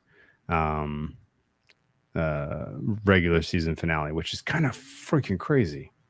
8 covers in a row. That's gotta be rare air. I'm gonna look it up while you talk next. But don't you remember? Like everyone was just amazed that the the Falcons covered like 6 or 7 in a row. I think that was the no chase game, Trey Dog or the dog. But honestly, it's more amazing for a team to cover in the second half of the season when you have better power ratings as a betting atmosphere, stratosphere, whatever you want to call it, than like a team coming out and covering 6 or 7 in a row off the bat. That seems way more likely because it's just like, oh, this team was very improperly rated and it's taking a while for it to catch up. And then they're also just on the right side of the variance for the last 4 or 5 weeks. So like the fact that they did that, how good they looked down the stretch was something. And they were suffering from, some occasional missed games there. La'el Collins was not good. Dude, I'm going to blow your mind. You ready for this? So going back to at least 1992. I think back to 1989. There have been how many streaks of covering 8 in a row? 6. Ooh, more than 6. We have had 17 of those. There's 32 teams over like 30 years. Okay. This is a lot. This is a lot of opportunity.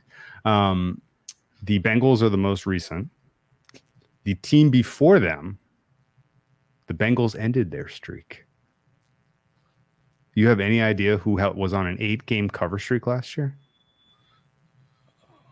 It certainly wasn't the Vikings. It was not the Vikings. I'm trying to think who they played. God, was Was Pittsburgh covering? No. I remember they were kind of a good. That was They more were a second good half. bet, but they weren't streaking. I have no idea. You have to tell It me. was the Titans. The Titans covered 8 games in a row last year, ending with their loss to the Bengals. Don't know how that's possible. We haven't done the Titans preview yet, so we would get to that in a moment. Looking forward to that one. You know what? You know what else is fun, Andy? A 9-game win streak is even harder to come by. That's only happened 6 times. The 9th one is the hardest. The 9th, is there 10? Yeah, there's a couple 10s. Let me look up the 10s. We got 1. There's been 1 10 cover streak. And it was the 1992 Chargers covered 10 in a row, culminating with their Stan Humphries. Culminating with their week 7. Oh no, they won. No, they had 11. The Chargers covered 11 weeks in a row. Ended with week 17 cover against the Seahawks. How about that? They shut out the Chiefs in the wild card, and then they lost to the Dolphins. And guess how many points they scored that day? 0. 31-0. Put down to Jack Murphy. That's before it was pro player. Yikes. That's interesting. So okay. Yeah, Stan Humphries. All right. Back to where are we? Cincinnati. Bengals. We're on to Cincinnati. So it was pretty weird, 2022, ultimately, that this team was off a Super Bowl, covering every week, and that the market was still shy to properly rate them. Like, I think that it's a fair conclusion that if you're consistently covering, that you are underrated by market. Am I crazy? You know who returned kicks for that 92 Chargers team? Natron Means. Eric Bieniemy was he your did? kicker and punt returner. No way. Yeah. Anyway, that's weird. I get what you're saying, and how they were doing it. It didn't feel super sustainable. Fuck, they were good in the playoffs too. So it just, I guess, what do you attribute to the most, as far as if you had to pick a coach? Well, so the other thing is they were streaking to the good, but they were also a lot of unders. They were an under team in general last year, which I think was basically just saying the defense and Lou Anrumo were underrated. Like, they were covering because they were getting into the 30s consistently. But then they were winning and covering some games like 27-16. I guess that was the last game of the season. So that's a terrible example. They were winning and covering some games like New England, where they were only -3. And the total was 41.5. And it was 22-18. That Ravens game, that was like a Tyler Huntley game. Yeah, that was a total throwaway. Yeah, I don't really know, other than like their defense played better than people realized they were capable of doing last year, which I think and in the second half, good adjustments. That was this. I think actually plays into one of the reasons that I feel a little bearish on the Bengals this year, which is like the credit I feel like was just heaped onto Joe Burrow's plate. Is Joe Burrow the next coming of? Peyton Manning or Tom Brady, or is Joe Burrow the heir apparent to Tom Brady, where he is just going to find ways to win games, make deep playoff runs every single year, never get flapped in the playoffs? Like, it feels like that's the kind of mold that Burrow has cut. Now he has a huge head start because Brady was nowhere near this talented of a thrower when he was this early in his career. But like, is Burrow the heir apparent to Brady? Your opinion? I don't want to. There's no Brady. Brady's kind of his own thing, because then we got to say Zach Taylor's the Hall of Fame coach too. Like, that was such a unique partnership they had up there. But no, I mean, as far as that, we talked about that his rookie year. That was our biggest takeaway week in and week out when we were talking about him early on in his career, was poise. We just kept saying things like he's poised. He doesn't seem like to have those happy feet that rookies have. He doesn't seem scared to be out there. It just, like, nothing. He was like you said, unflappable.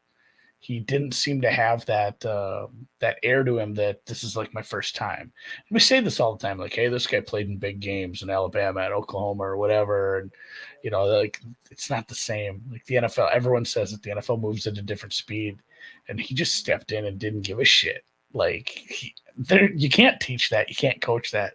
Some guys just have that. Like it is something. There is an intangible piece to him, how he plays, how he played right off the bat. So like, I don't think he's going anywhere. I think he would have 2 Super Bowls right now if Belichick was his coach. Yeah, and again, it's tough because it's not like they lost to bad teams. Like that Rams team really put it all together. Yeah, and they were losing home to last year's losing to last year's Chiefs team, as well as they played. Like that's a plus. Like you did good in that game. That was a great game. But no, like they should probably have a Super Bowl. Is Zach Taylor overrated, underrated, or properly rated? Pro, this is Bill Simmons pod. Is this a loser leaves town game year for Zach Taylor, Andy? Probably use the Deion Waiters Award. I think there's a hot take to be had of, will Zach Taylor ultimately be too successful to ever be replaced, but too unsuccessful to ever get Joe Burrow to a Super Bowl? Yeah, he's just like, he's Marvin Lewis, but better. Like there's this wins a Super Bowl. This gets you a first round playoff loss every year. And Zach Taylor's right in the middle of it. It's like, hey, he's a good enough coach and they're doing well enough. And honestly, a lot of it might be, we'll find out. A lot of it might be the coordinators. Yeah. I think you got 2 pretty damn good coordinators again here. And I think that'll be when we find out, because Callahan doesn't just have, the success they've had here. He has a last name too. I mean, he's a Nepo baby name. Like people would be like, hey, let's hire Callahan's kid. Like he looks good over in Cincy, right? Like, it'll be interesting to see if and when he does take a head coaching job somewhere, because who wouldn't want to hire an offensive mind that put together, multiple playoff runs with a young quarterback like this. Yes. And it'll be interesting to see if there's some drop down. It's like, oh, Zach Taylor was actually not doing much. No, I'll write the first take, intro segment for October 15th, 2024. You ready? Did the Bengals make a mistake not elevating, firing Zach Taylor and elevating Lou Anarumo instead of letting him walk out the door? And he is now, leading the blank to the last undefeated record in the NFL, right? Like there's a very real question that we'll never get the answer to, which is, would the Bengals be better off with Big Lou in charge? And because like right now, like Zach Taylor's kind of entrenched to the degree that I don't know what happens to move on to another coach. And honestly, like there's nothing really offensive about the way Zach Taylor calls the game, the way he prepares his players. It's just kind of, I don't know. It's missing a little something in, I don't know if it's the aggressiveness. I don't know if it's the, kind of tendency breakers or what, but it's not obvious to me that he for sure is getting the most out of this offense. Like if you look at their EPA per play numbers for last year, considering the players they had and the fact that they're all in their absolute peaks, and the fact that I thought the protection was pretty good for this team last year, I feel like the offensive stats should have been better. Like they kind of should have just gotten whatever they wanted offensively last year, and I don't exactly understand why. And I kind of want to hang that on Zach Taylor. Like, you shouldn't have had a worse offense than the Niners. You shouldn't have had a worse offense than the Lions. Not with that personnel. What do you think? You're muted, by the way. Andy is muted and he's in deep contemplation. Oh, sorry, I'm muted. I had a little internet glitch there. Yeah, you're a little laggy. I was, I have some throughout the podcast. I just thought, I got to look this up quick. And eventually I have like 35 tabs open. So I closed a bunch. Yeah, good point out. I forgot where Callahan went after his stint in Washington. He is the O-line coach in Cleveland, a divisional rival, which maybe that's a kind of a boon to what he's trying to put together with this offense. Kind of one of the better offensive line coaches, offensive line names, and minds in the last however many years. Like you could you could certainly learn a thing or two from Pops there if you had a really shitty offensive line to deal with for 3 straight years. Mm-hmm. You coached, you know what? Nice words about Zach Taylor. You coached Sean McDermott into a box in Buffalo. Yeah. And that's where I wonder where it's coming from, because we've seen some really good games from them in the playoffs. Like that one obviously stands out. That's obviously winning the AFC title game, getting to a Super Bowl is crazy, but that Buffalo game stands out as like the gem of this whole, whatever you want to call this regime here in Cincinnati. Like that was the best team on paper. Honestly, it was pretty close. Like it was tight at the top, but I still had them as the best team on paper, I think. And you made them look bad. That was a really, really good job by them. And yeah, I guess I don't have a strong answer for why this offense wasn't a little better. It's still just ranked in the top 10 in most of the passing metrics. Good enough. And like you said, they finished the season so strong. Sometimes I wonder, does it matter if an offense is at a certain level, as if they're winning games and they're winning it by enough margin to, get it done? I mean, somebody brought that up with Jacksonville, said like they spat out all these numbers. It was Chernoff, and God bless him. I love a lot of his takes. I didn't love this one. He said like, here's the rank for Jacksonville and all these offensive stats, and how can they take a leap forward? It's like, well, offensive stats aren't the end all be all. Like that's not, if we just put the teams with the highest EPA per play in the playoffs, actually maybe not the worst idea, but you still have to execute at all three levels of the game, and you have to win games. You have to be able to close games. You have to do things. It's not just all the stats on paper. Like teams who are underperforming on the win-loss tie chart but have good offensive, like they still can take leaps forward.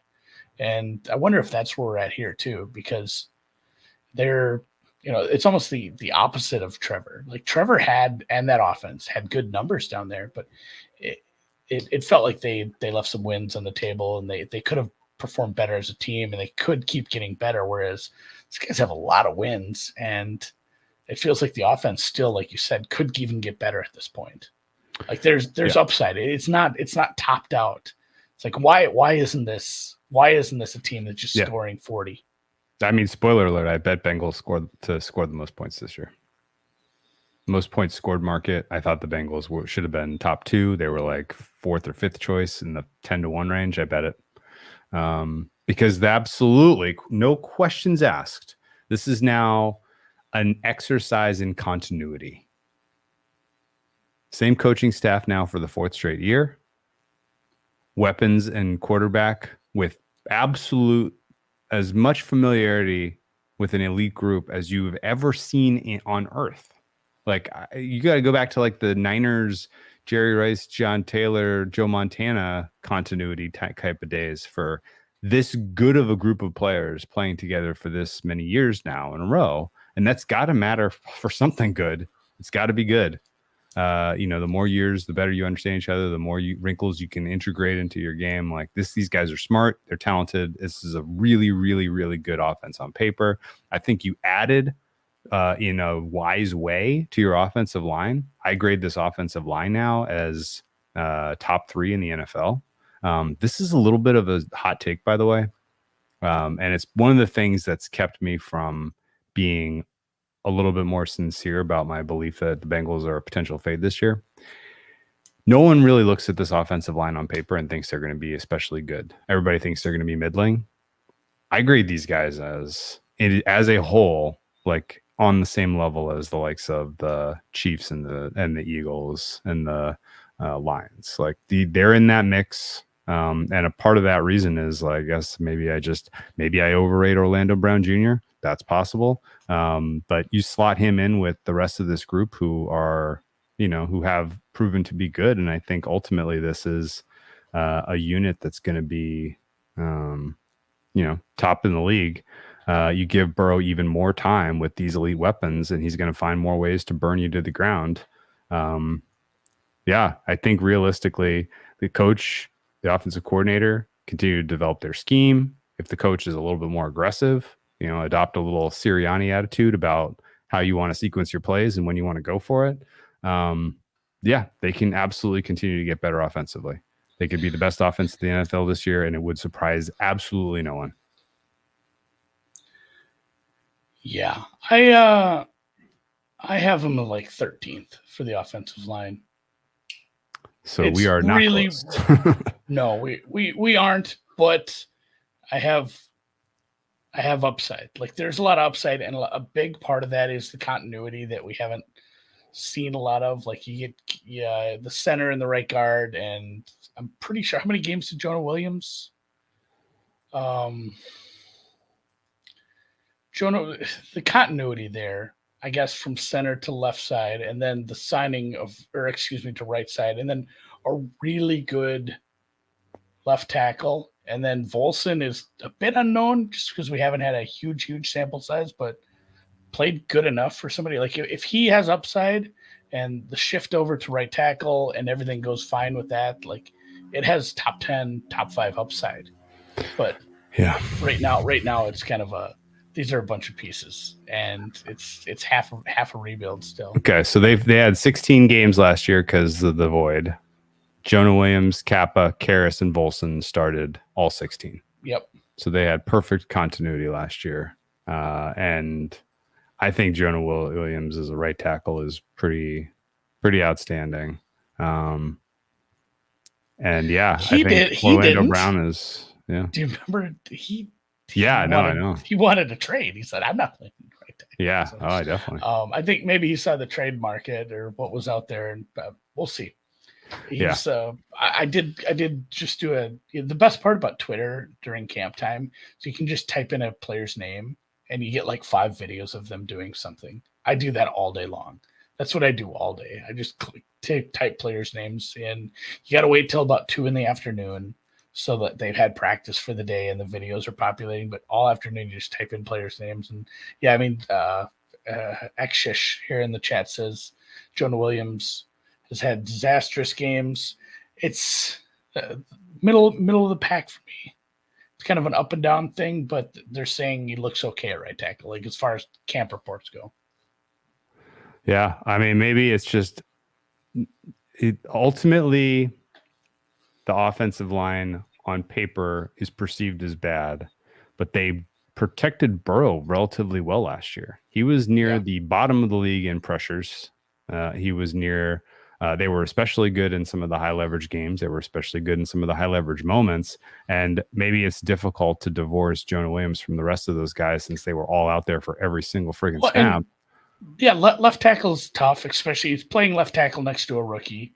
I think he's going to have an easier time at right, and obviously it doesn't matter what happens. Like the signing is an upgrade. Like that's a top 5 left tackle. Suddenly you have a really good offensive line if the rookie continues to progress and the move to right tackle works. So your biggest weakness for the last few years. Now you just have to worry about your safeties.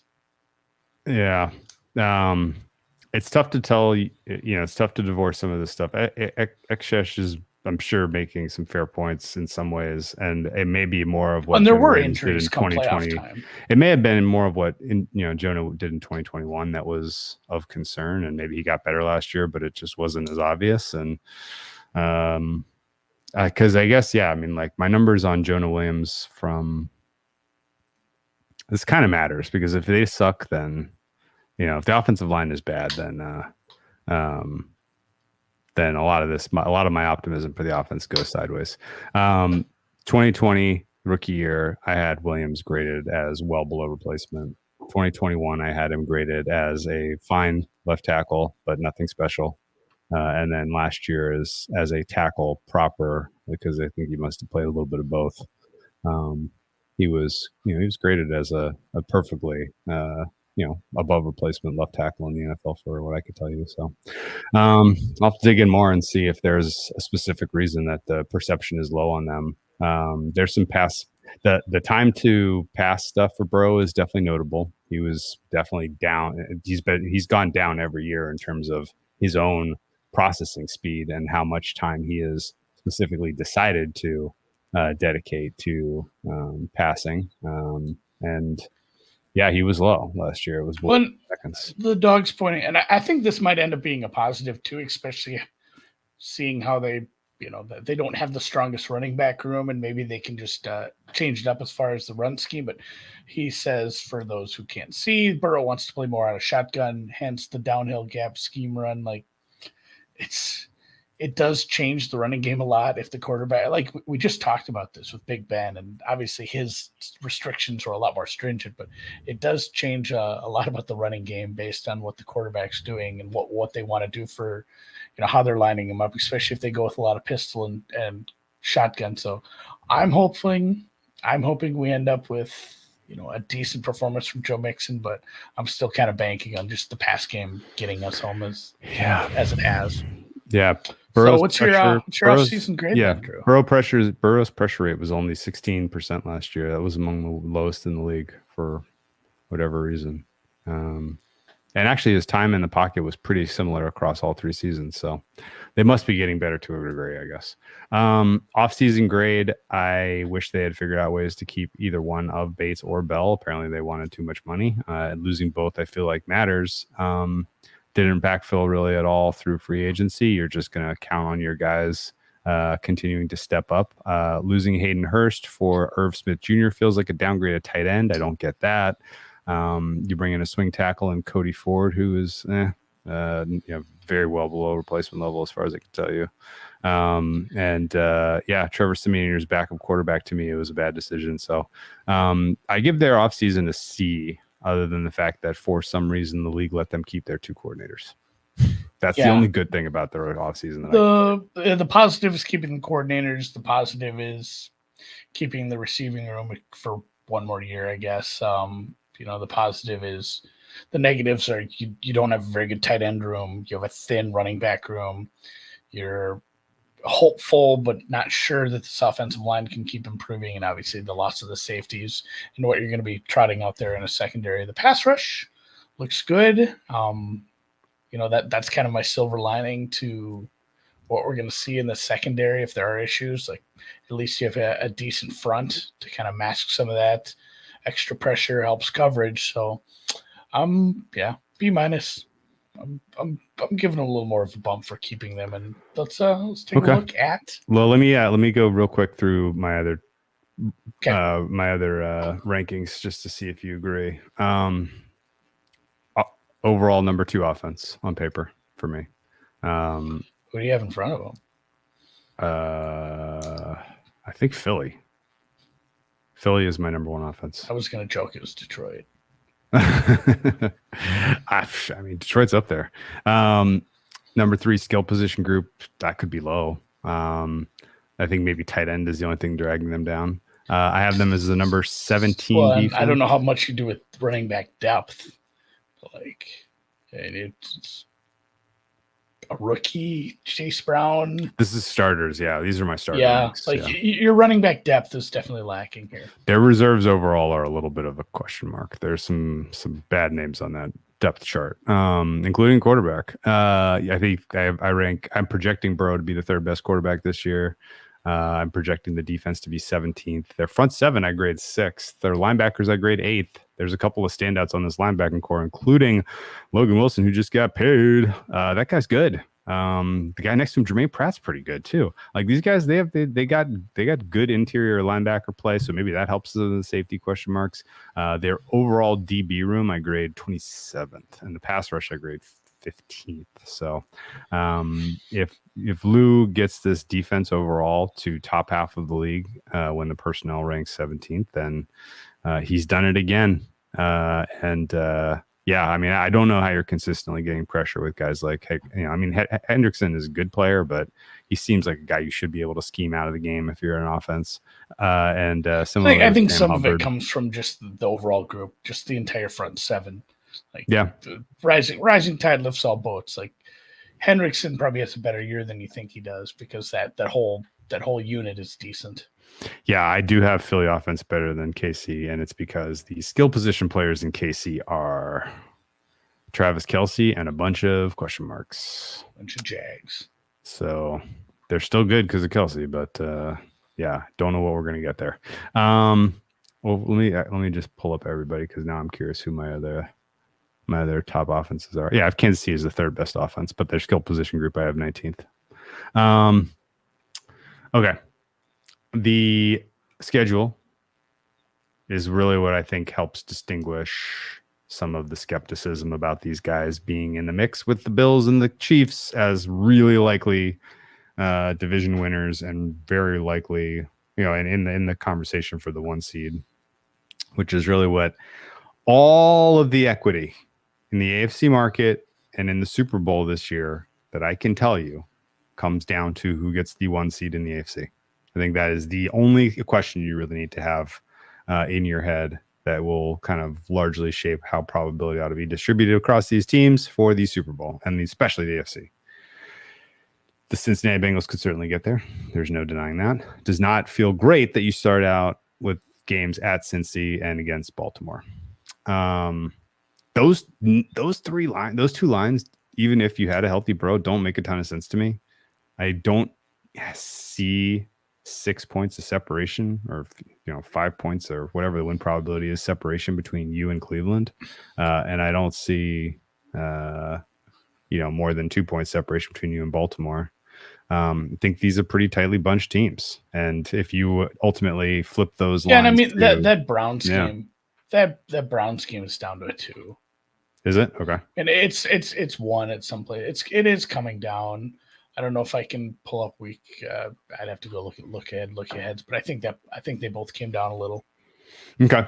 Now obviously there's half the books just have it off the board because they don't want to deal with it. Like, locked it up. Obviously, it is like we said, it's probably a 6-point swing between Burrow and Simeon, and you don't want to start your year off like that, just taking one of the shorts right off the bat. So take it off the board. I don't care. I'm not mad at you.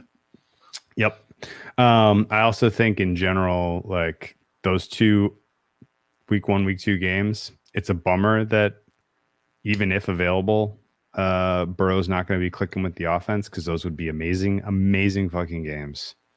And those are the highest leverage games of your entire first 7 weeks. The next 4 games don't really matter all that much too. You have 3 NFC West head-to-heads. You got a little bit of travel there, back-to-back Tennessee, Arizona. Tennessee you match up well against. Tennessee is a pass funnel. You should score 35 points on that team and not really break a sweat. The Rams similarly, like, God knows what kind of coverage you're going to be able to manifest from that secondary against this incredible skill group. That stretch there of Rams, Tennessee, Arizona, Seattle, if that's not 4-0, it will be a little shocking. And maybe realistically, like, you could win those games with Trevor Siemian if you really and truly do want to give Joe Burrow time to get whatever his worst case grade 1.5 sprain, because it's worse than a grade 1. It sounds like, but it's not like a grade 2. Right? We're gonna go 1.5. But yeah, it is definitely. If it does turn into, oh shit, Batman, we gotta give him a month and a half off.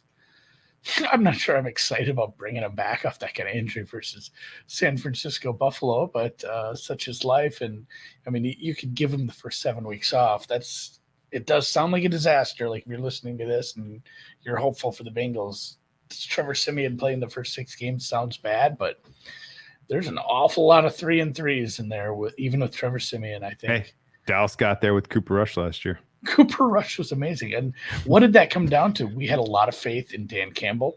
Or not Dan Campbell. We had a lot of faith in Dan Quinn, and we had enough faith in Kellen to put together a game plan with a backup quarterback. Like, I believe enough in these coordinators to get it done, at least against some bad teams. 3-3, 4-2 could happen with Trevor Siemian, and then we, you have in the you buy your Jesus back, and after your bye is where it gets wild, man. You have a 2-game stretch, San Fran, Buffalo. That's unbelievable. You get a deep breath against Houston. You have a 3-game stretch, Baltimore, Pitts, Jacks. That is, again, very, very tough. 2 road games in the mix there. Then you get a deep breath against Indy and maybe Minnesota, depending on how good that offense is. And then you finish with Kansas City, Cleveland. Like, there are those 3 stretches independently right there. You're almost, because they're clustered, I think you're almost certainly gonna take some damage. Is that crazy? No, that's not. Yeah, it's a first place schedule. You got a bunch of like San Francisco, Buffalo, Jacksonville, Kansas City. These are all teams that are favored to win their division. You have a bunch of second favorites too, in Tennessee, Minnesota. By the time you play Minnesota, they might be a live favorite to win their division at that point. Like there's a bunch of really tough ones to kind of go with the Houstons and the Arizonas and the Indies, and even like the Minnesota one is in a good spot for them as well at home. But it's not an easy schedule. That's where, like we say, with these high win totals, when they get to the double digits, even with the 17th game, there's always it's the same as the prop market, weekly, yearly, however you want to look at it. Like there's always more things that can go wrong than can go right once you get to to the starting to the top of the range. And like before we get to the betting odds, I'll just say, if I'm betting on the Bengals to have a good season, it's certainly not starting with their win total. Yeah, because there's enough things where it's like, hey, they had a really good season, they look really good. Burrow missed a couple games, and there's a couple coin flips that didn't go this way, and we're happy about it. And they're still maybe the third favorite in the playoffs, but they have 10 wins. That's super feasible with the schedule. I think that's very, very, and the very injury fair. to Joe Burrow. Very, very fair read. Yeah. It's tough. So I don't know anything else in the schedule other than the Seattle one is a big, that's a big rest disadvantage. But two games I want to point out. Coming off a back-to-back too, that it's not the easiest stretch into the bye. At least the teams are lower rated. Yeah. I guess there's three games I want to point out. You ready? I don't love that the NFL is testing you here. They're giving Buffalo a mini bye before they play you. And even though it's on your turf, it is a slight travel disadvantage because Buffalo will have traveled less in their previous 3 weeks than you have because you've gone at San Francisco and back.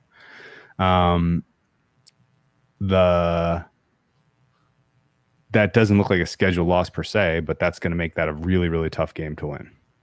The fact that Buffalo is presumably going to have a better game plan than they had for you in the playoffs, notwithstanding.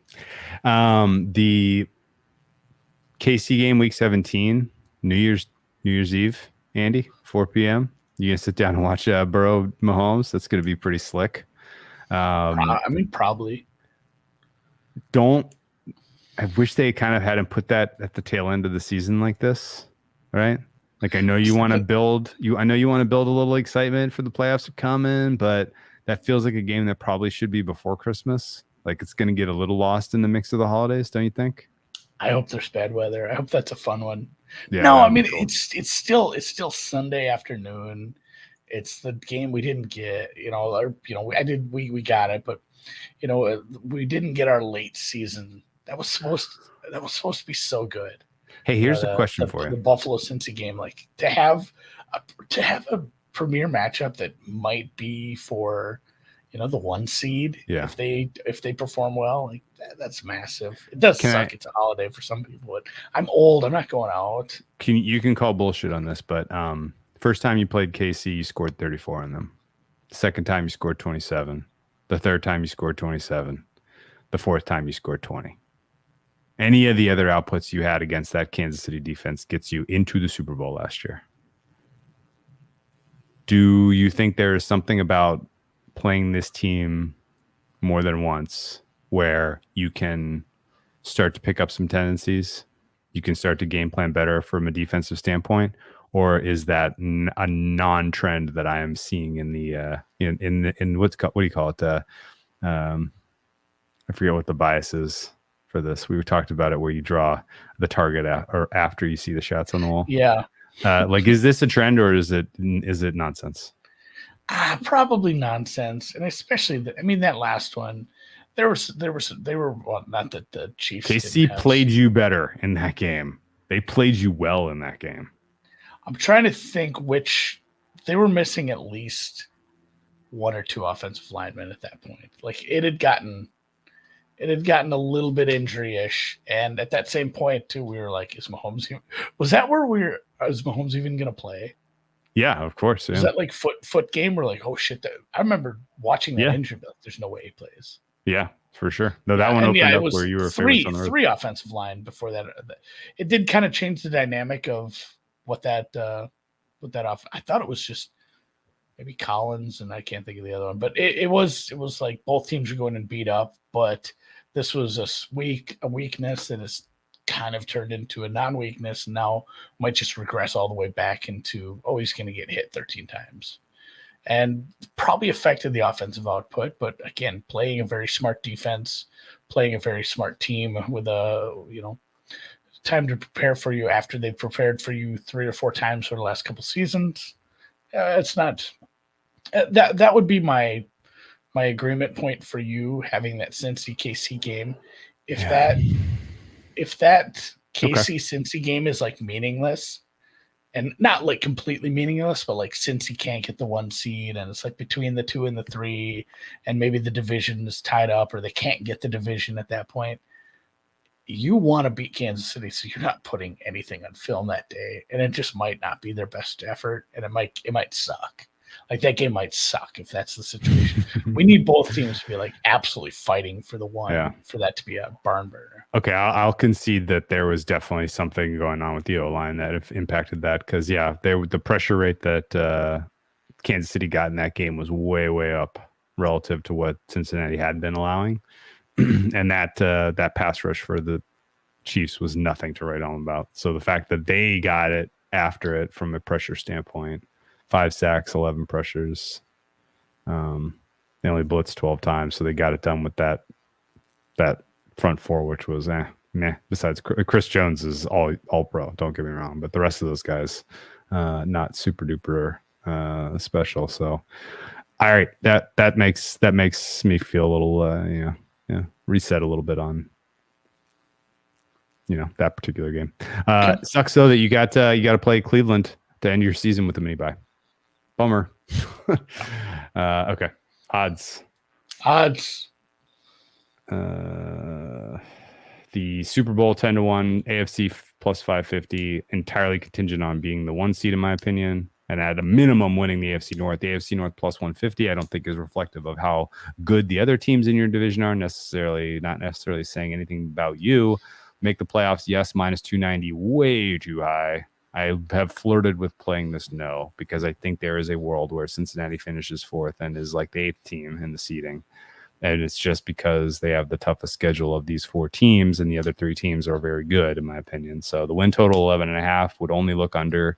But I am already on record. I am in the 10-1 range, bet in the account for most points scored for Cincinnati, because if Joe Burrow is just fine and he's out there week 1, again, this is the second best offense on paper, in my opinion. And if their defense takes any kind of modicum of a step back, they're not going to be able to win games like they won against the Pats 22-18 last year. They're going to have to score 27-30 week in, week out to make that happen. And I think they're capable of it. The continuity matters to me. So I don't have much else to say about the odds. What are your thoughts?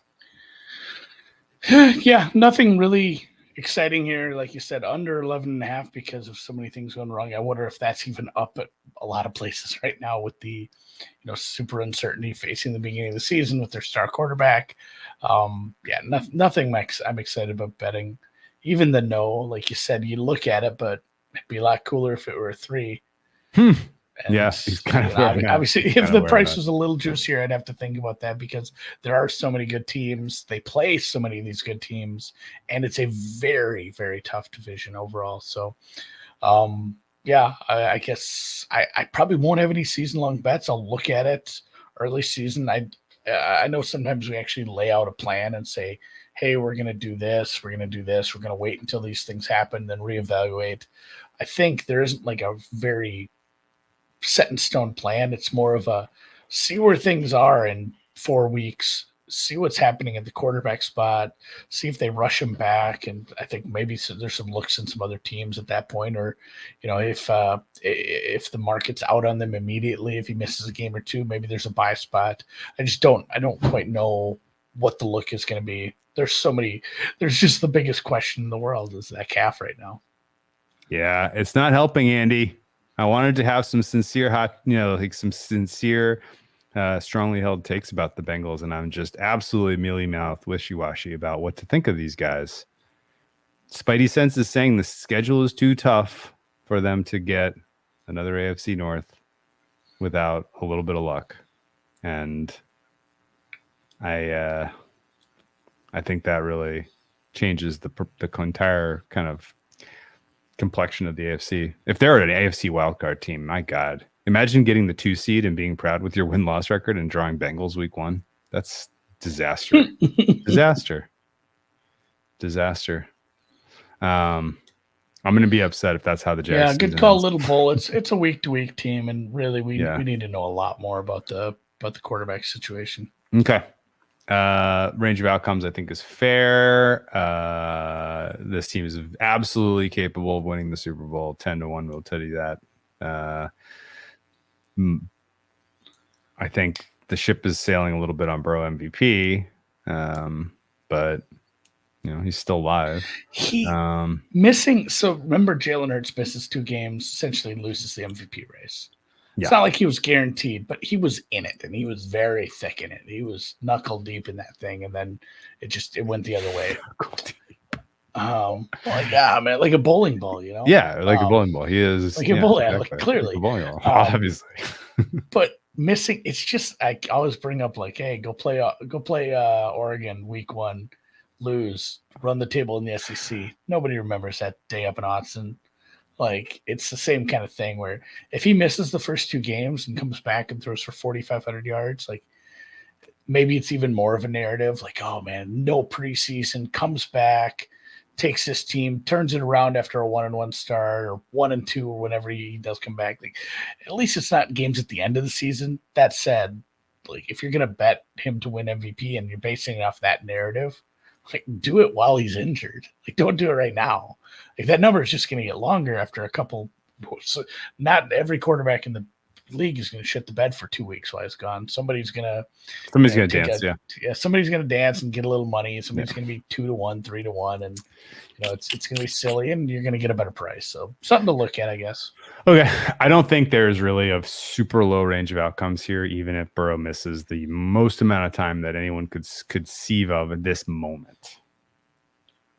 I still think this is a 10-win team. Schedule soft in some spots. You got some breathers. You're going to win some of the high leverage ones for sure. You got enough talent. So this is not like I'm dying to play an all under on these guys, and I haven't. So betting plan of attack, we've already mentioned it. I already played most points just because this potential synergy of the offense is real, and the defense could step back. And if that happens, then 27 to 30 points could become the norm. And all of a sudden this is an over team instead of an under team. And that's about it for me. Yeah. We will continue to monitor things, and we'll probably see a bunch of Trevor Siemian against the Packers. Yeah. Which is why the Packers are like 5-point favorites. Yeah.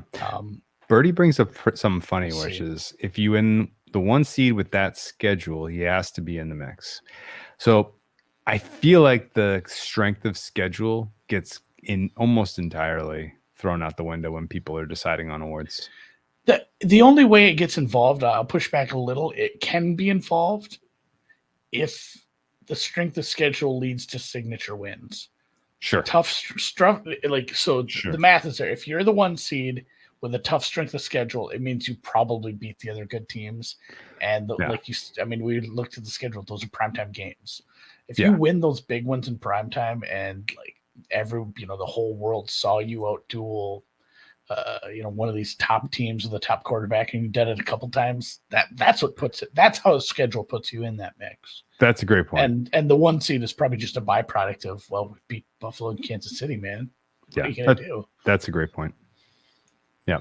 I would say that's even more though for like the Heisman or something, it definitely matters winning the high profile games. And if they're not on your schedule at all, then it becomes tough. But Hurts was favorite going away last year when he got hurt, and he played nobody. So I don't know, man. All right. Well, I am sadly out on a team that has made me a lot of money the last couple of years, and doesn't feel great. But so it goes, because there are just so many damn good teams in the AFC North. And this is going to be a delightful division to handicap week in, week out. And we get to start week 1. We get to carry it on week 2. And we get to close with it with a fascinating Bengals-Browns finale for the season. So it goes. That's from a book, guys. Look it up. We'll see you guys in 2 weeks. I'm headed on vacation. Join the Survivor pool. Yeah, join the Survivor pool, please. Those links are in the show notes and the description on the podcast. It's free. Send you to the Super Bowl. Appreciate you guys. If you followed along on YouTube, please subscribe. That helps us out, those numbers. Hit the thumbs up. That helps as well. Enjoy these last few weeks. I'm diving even more face first into the preseason. I am going to have to tighten it up a little. I wrote like 2,000 words on the Thursday night games yesterday and realized like I can't spend 2 hours on every preseason game working it up. So I'm tightening it up, but I'm going to bet a lot of these preseason games this weekend because there's still a lot of fun angles, I think, to be had, even though we've seen some. I think there's some cases to go against some of this steam, especially maybe in Cleveland, all things said. So I'll have some more. I'll have the link to that if you want to follow along the newsletter I put out too. That'll be more frequent as we have more football to bet on, obviously. So I'll put a link to that in the description as well. And we'll catch you guys in 2 weeks for the AFC something.